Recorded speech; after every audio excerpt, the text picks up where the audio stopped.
Yo, ladies and gentlemen, boys and girls, children of all ages, welcome back, welcome back, welcome back. No, it is not the NFL football we are going to get down with today. It is back with, as you can see, right next to me.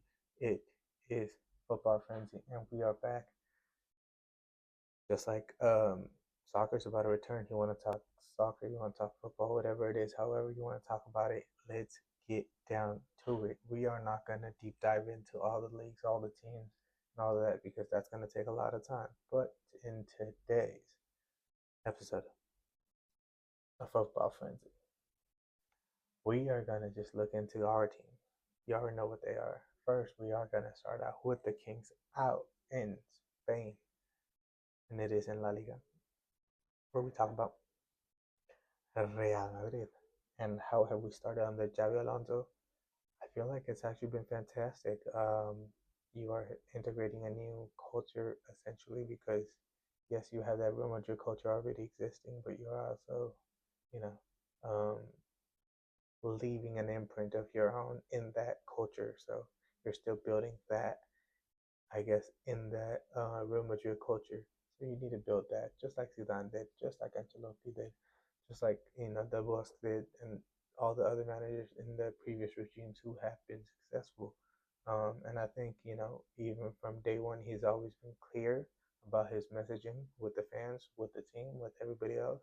So there's nothing that gets lingered over. Um, Through Club World Cup to now, he has shown adaptability, going from three at the back, five at the back, four at the back, whatever it is, whatever is necessary. He has checked his ego out the door. He's checked that everybody else is from the team's aspect ego out the door, and I feel like the players have responded. You see Vinny kind of rejuvenated this season. You see Mbappe kind of like Cristiano after starting out as a traditional old school left midfielder, then to a left winger, then to a central striker, and Mbappe's kind of making that jump a lot faster and a lot sooner. Is slightly younger, so there's still going to be actions, the runs that you need to learn, and all that other aspect that you need to focus on as a striker that you need to learn rather than just being off the left, which is coming over time. Personally, one dissatisfaction I do have with Xavi is the way that he has used Gonzalo Garcia. I think, and I know that he deserves at least like 10 minutes at the end of the games, but he doesn't even give him that, which I kind of do question. But outside of that, I think there's not much to um, really question here. Maybe Andrew should be playing with the Castillo or should have went out on loan, seeing how many front options that you have. And even when Mbappe or Gonzalo's not there, it's going to be like a Rodrigo or Vinny that play up top and not Enric. So kind of I see his pain and dissatisfaction in what his dreams and hopes was as coming into Real Madrid, kind of turning into Victor Roque, but in more in terms of not getting that opportunity rather than not performing in that given opportunity. Outside of that, let's look at the midfield. Arda Güler, my boy doing his thing, already talks about displacing Jude Bellingham. I mean, it's a hilarious conversation. He's still developing. He's still very, very young, so we'll see what happens there. Really Valverde, I think the years of attrition where he was kind of like the single man in the midfield last year and essentially like the year before playing at right back, all of that's kind of weighing in on him. International travels, all of that. Like him now kind of reminds me of that Pedri picture in 2020 when he was just getting played every game, everywhere. And I believe he played 72 matches that year. Like that's the kind of like vibe I'm getting from Fede. Like he's just so drained mentally, physically, emotionally, and everything that he just needs like a break and just if he just got like a 6 month, obviously it doesn't happen in football, but like if he just got like a 6 month break and you come back and see him, he'll probably be the best footballer like ever, essentially. Because like in midfield, the things he can do essentially everything. And I know I just made an outrageous statement, but one of the better midfielders of all time, he can get into those conversations along with Rodri and like other guys. But I digress. Seeing Kamavinga back, seeing Belly back, before their, I guess, slotted time to return is always a good thing. Ferland Mendy coming back, always a good thing. You're getting more competition, more bodies back. David Alaba kind of getting his groove back. Eder Militao getting his groove back in the back. Hopefully we get back Tony Rudiger healthy. And then yeah, then we are gonna slowly start building back into being a juggernaut again. That's gonna be another little hiccup when those pieces do come in to see how everybody fits in. So that would have to be reassessed then again in terms of chemistry, in terms of tempo and intensity. But I think, Xavi has shown that he can handle what being a Real Madrid manager is and how, life in Madrid is going to go through for him. Let's look into the other team, Barca. Like I mentioned at the football frenzy, before the season started, the injuries that Real Madrid had gone through last year, where everybody from the back end was out. I mean, midfielders were out, forwards were playing in the back end, like Lucas Vasquez was playing right back for a reason, and all that. But like, hey, last year was just our excuses. This year, they have those injuries piling up. I mean, you want to start with Lewandowski all the way down to Joan Garcia. Everybody's hurt. We had to deal with that last year. I mean, you want to say, hey, La Masia got us? Go ahead through. Let's see them carry you all the way to a title. It's going to be hard because let's look at the numbers. 8 matches have been played. Barca has drawn one, lost one, scored 22, conceded 9. Real Madrid, 8 games, won 7, lost the 1 against Atletico Madrid in the Madrid derby. 19 goals, 9. So they're still on the same boat. Now the injuries will start piling on after in this stretch when the boys do come back. It's only been 8 games, like I mentioned, the other 8 games until let's say January. How do they hold on? What injuries might go through from January to that summer? World Cup, how does that shape out all the other teams? That's a bigger question. How World Cup's going to shape next season for all the players across the leagues. But for now, as we're at, Villarreal has been a surprise this season. I think they had some sneaky buys that kind of got by a lot of people, including myself. Got to give them their respect. Yellow Submarines do look like they are back. 8 games, 5 wins, 1 draw, 2 losses, 14 goals. I mean, 15 goals by Atletico. Nip and tuck right there. At Real Betis, they're always going to be, right up there. Sevilla, that's another surprise that they've kind of rejuvenated themselves back into this play.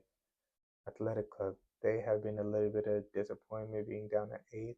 Um, I think, there's still a lot of football to be played for European competition, but right now it's already shaping out to be a 2 horse race between Madrid and Barca.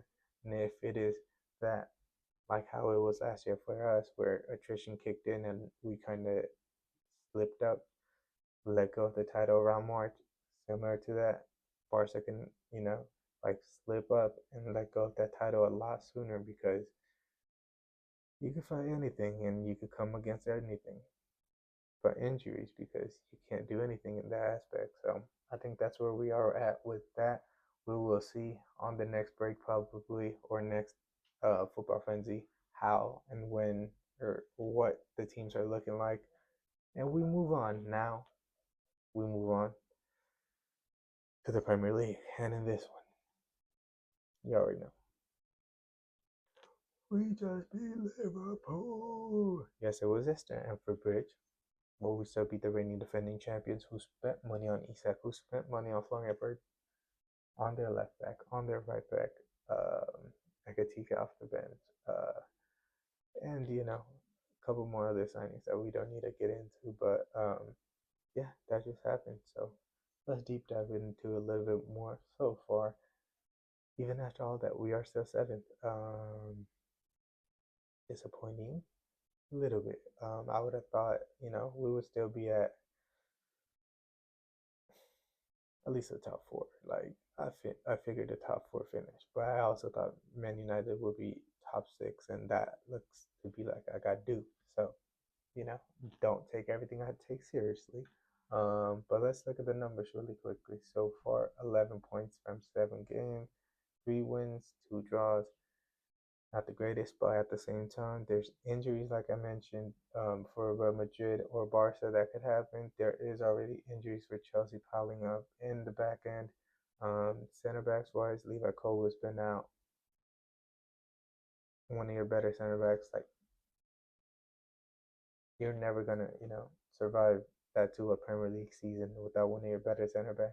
And he's a ball playing center back as well, so that kind of hurts you from the back end aspect. And then after that, you don't really have depth because ownership wanted to go buy another two young wingers in Garnacho and Bino Gittins, but not invest in goalkeeper or center back like the manager asked for. All right, so that's the alignment still kind of does leave me a little with this ownership group, but they have shown, like it took some time and it took a lot of money. But we are seeing the fruits of the labor already. The Club World Cup champions. Do I see trophies this year? Maybe, like a Carabao Cup, FA Cup, possibly, hopefully, maybe. But outside of that, do I see a Champions League win?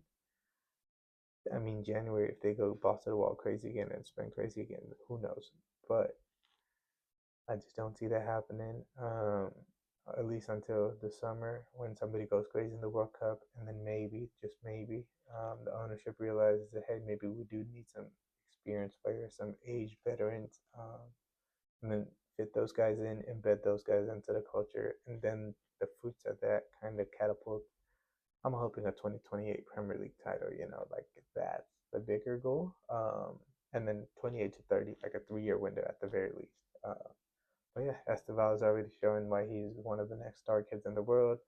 Um, Andre Santos, he has not had the best time so far. Romeo Lavia coming back from injuries. They both need to kind of settle themselves in the midfield. Enzo and Caicedo, they always do their thing. Cucurella, I mean, if I guess Nuno Men's the best left back, but if not him, then that's number two, with Alvaro Carreras right now coming in at number three. And we move on to right back, Reece James. What do I say about him? He could play DM, right back, right center back, left back, whatever you need him. That's our captain. He does his thing. Um, I started feeling like, like the old Chelsea, like the essence of the old Chelsea that, people fell in love with back in 2000s with the Lampard, Terry, Czech, Drogba, and those kind of squads. I feel like the grit and all of that kind of went away, and maybe this team and this iteration has kind of forgotten it. But our boy from Cobham will never let that happen. You also do have Trevor Chalobah and others that still kind of keep us grounded there. In that aspect, Malo Gusto still developing and is getting more time. Could become a starting right back for France at the World Cup, depending on his season this year and how much game time he gets.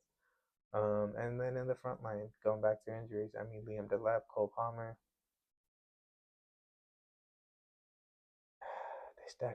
they stacked up quickly. And like those positions are not easily fillable, especially at the top. You did go get Joao Pedro, but you also lost Nicholas Jackson.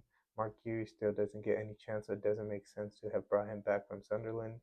It looks like he is trying to go back in January back to Sunderland or something. So yeah, getting a veteran striker, getting a center back. I mean, Bastoni is a dream. That would be a dream scenario if that comes true. But maybe a Schlotterbeck who's gotten some noise here and there, especially now for Liverpool, I do believe. So that could be interesting.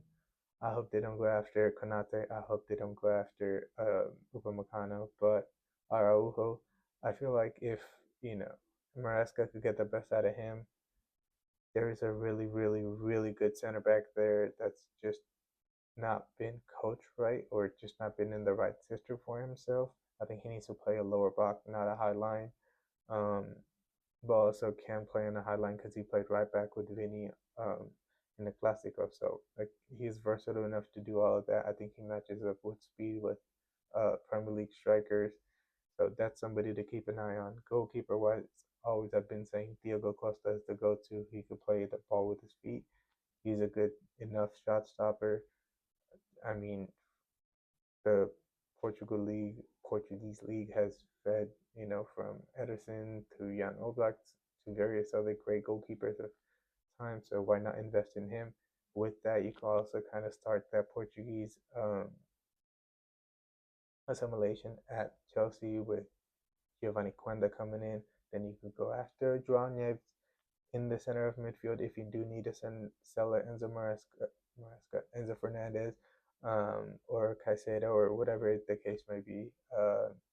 And yeah, that opens up the door for that.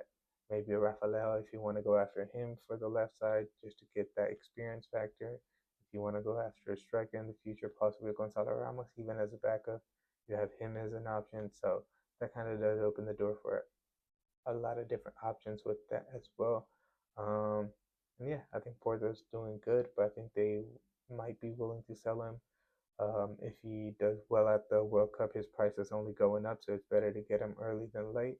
And then you sell both goalkeepers. You go sell Robert Sanchez right now when he's doing decent. So there is decent amount of resale value, not like last year when he was a doofus and nobody would pay you probably anything back. Um, and Jorgensen, decent, solid backup. I think he could be a starter somewhere lower mid-table ish in Italy, Spain, somewhere else. And then you go get Mike Penders back from Strasbourg. You keep him as a backup at 6, 7. And yeah, that's your two. Maybe Gabi Slonina as your three. You figure that out. You go get a veteran old goalkeeper three, whatever the case may be, and that's how you move forward, in my opinion. This season compared to last, I mean, 1.68 goals per game last season, 1.13 conceded, 1.29. Like I mentioned, that Levi Colwill injury, having to reshuffle the back line here and there, that kind of does play a part. And then goal difference, all of last season we were at plus 21. This season we're already at plus 4. So once Cole comes back, once Liam Delap comes back, and offense gets firing a little bit more, hopefully defense gets a little bit of I don't want to say reinvestment, but if you can move on from a Raheem Sterling and those type of wages do open up and stuff like that in January to Fulham somehow, or some way there is a way that you open up some funds and you go get somebody. I hope you do consider to go get a center back like the coach has asked for. Goalkeeper, I can't be patient till summer, but yeah, center back I think is needed. Bastoni would be, I mean, a dream come true, but I think there are still other guys. Even Kosunu out in Atalanta, he played with Leverkusen before. Now he moved to Italy. I think he could be decently solid. He's about 6'4", big, solid center back. So there are options. Interesting to see which way they head to moving forward, signings wise, and how they look. Does that momentum from the Liverpool game kind of carry them going forward till January once the boys comes back? I do believe the lab might actually be coming back. Hopefully, if everything goes right in November. So December to January, can they build something to kind of go off to the January break in a good positive light? That's just it's going to be momentum and how they stack up wins and show the characteristics of a winner. I don't think they will win it all this year, obviously, but like from last season, you kind of just build and build and build, and in the cup competition, you already said that they can win, so you just got to start putting those together over time, and we move on. I do not mention them that much, but at the center of my heart, there does lie a team, and it is from Italy. You already know what it is. AC Milan are back, baby. Yes, yes, yes. This one I do need to kind of get into the computer with too, but I was kind of disappointed with Zlatan in this summer and all the signings and everything that had transpired. But let's go, look at the signings really quickly. Nkunku, I mean, maybe, just maybe, if he finds his groove again, just like RB Leipzig did. You have Pulisic on one side, you have Leao on one side, and you have Nkunku kind of pulling it all together. You have to kind of still address like a goal striker, but I think there might be ways to kind of figure that out. You have Samuel Ritchie. I think him and Fofana give that base for Nkunku to just go operate offensively and do whatever. Ritchie is, I do believe, a good like pop progressor and can get the ball out. Fofana destroy you, kind of get that ball back for you. I don't think those are their exact roles, but I mean those can be their roles. They also got Arden Jashari from Club Brugge. I think he's fitting in. I don't think he is that completely embedded himself um, into the squad like how you would want for the price tag of 36 million. Yeah, Coney Den Winter. I think that's a solid 20 million signing for replacing Malik Tell, who went on to and is performing phenomenally at Newcastle. Depending on which side of the fence you are about his signing. Purvis Estupinan, I think he's slotted in pretty well for uh, Theo Hernandez. He was a captain there and the leadership and everything there, but I think there might have been a fallout. Maybe Allegri just didn't want him. Maybe he just wanted to leave. Whatever the case might be, he has stepped in and he just done a decent job. At 17 million, you cannot complain about it. And then you move on to Zachary Atekame. I hope I said your name right. 10 million signing from Young Boys. I mean, he's 20, so you're not expecting a lot out of him just off the bat. But I think that by 23, is he a $20 million signing for somebody else? That's a good return for investment. If it's just like a developmental project, if he is going to be a feature in the future, like I mentioned, he could be promising. I just don't watch Young Boys as much to kind of give you guys a fair assessment on him. So I don't think that's fair. Adrian Rabiot, I think you got him late. You got him for whatever reason. You got him at a cut price at 7 million from Marseille, just because they just wanted to get him out of their building. But he has fit in fine with your bunch. I think he actually brings a little fire with having a squad that's Rafael. It doesn't look like he has that dog in him. Like he is absolutely phenomenally skilled, but he doesn't have that fire. Christian Pulisic, he's more of like if you agitate him, then he'll come back and bite. Rabiot, you don't even need it. He'll start the shittery or shithousery, however you want to go with it. But yeah, and you need some of those shit stirs, let's say. And I feel like he brings that a veteran leadership at 30, one of the older things that they made, and he fits in well. Oh, let me bring up the biggest one. It is Luca Magic in Milan. It is Luca Magic in Milan. Luca Magic in Milan. My boy is going crazy out there. 40 is just a number. He has proven that just doing his thing. Yeah, I think that was a perfect fit. It's looking kind of like a reincarnation of how Pirlo, when he went from Milan to Juventus, I think this is kind of like the inverse of going from the white jersey to the red jersey.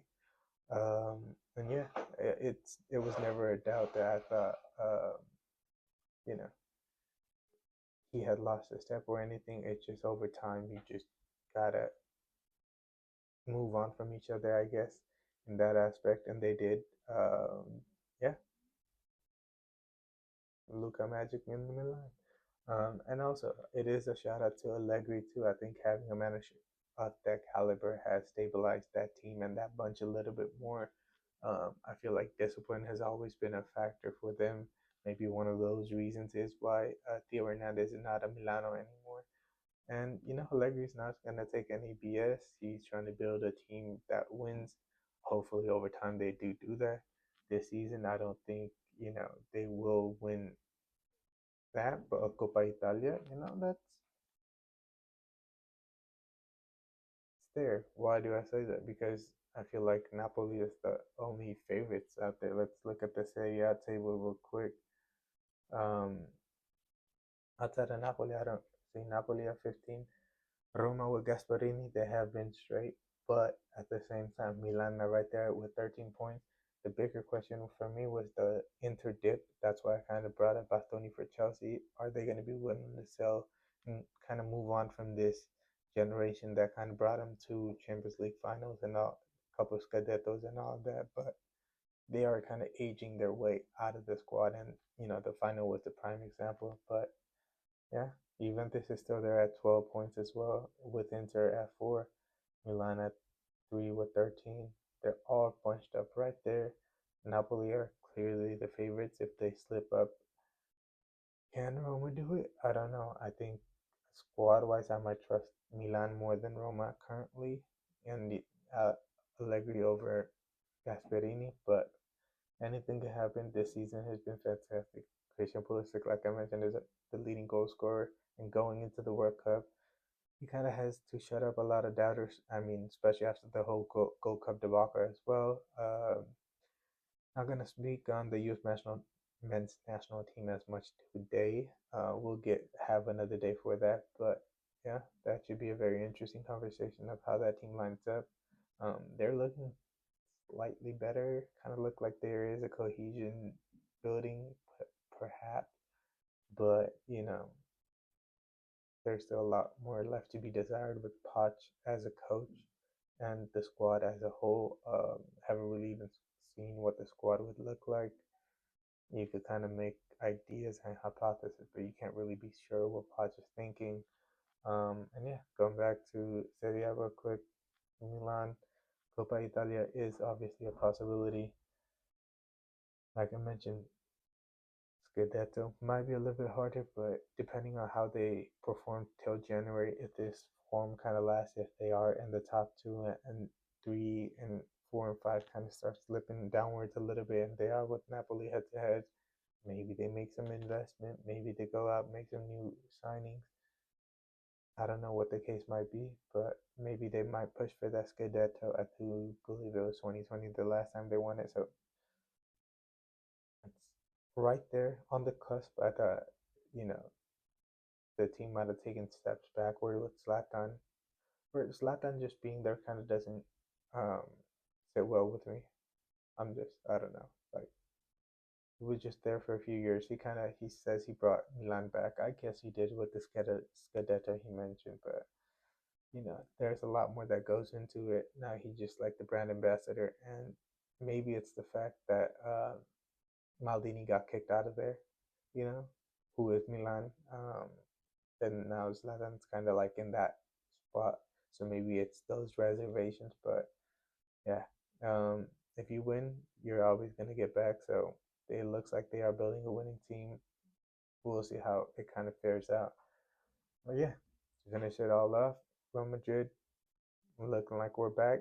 Just need to stay healthy, keep building that chemistry, keep working on the intensity, and just trust each other. I think that's the last thing. Yeah, outside of that, for Chelsea, get a center back. I think that's the biggest ask. Yeah, I think that would really solve a lot of problems. Possibly a veteran center back and maybe like a veteran striker, kind of like Artem Dovik somewhere, Soroloth, like those type of strikers. Because Joe Pedro, while you did get him to be a striker, he still kind of likes to play on the left as a 10. So maybe that once the lap gets back, maybe that kind of works out and gets solved. So that's another thing. And then for Milan, keep doing what you're doing. I hope you continue this Maximiliano Milano and Luka Modric magic. I hope it continues. Christian Pulisic, keep doing your thing, keep prospering, and hopefully you carry this form onto the U.S. men's national team onto the World Cup next season. Rafael, I think he needs to be a little bit more direct, get the numbers going a little bit more because, as striker, like the option's still me. Yeah, that's where we are with it. I hope you guys had fun listening to this. Catch up on all the quick takes if you have not. If you don't know what quick takes is, it is a football related show. Go show some love on that. Even if you don't understand it, just go watch it. Maybe you find something interesting and intriguing that might catch your eye and that might get you into football. That is Play with Young. Till next time, you already know what it is. It is your boy. And I will be back. Today's Tuesday. I will be back Thursday. Back with Football Frenzy. Nope. Back with quick takes. Till next time.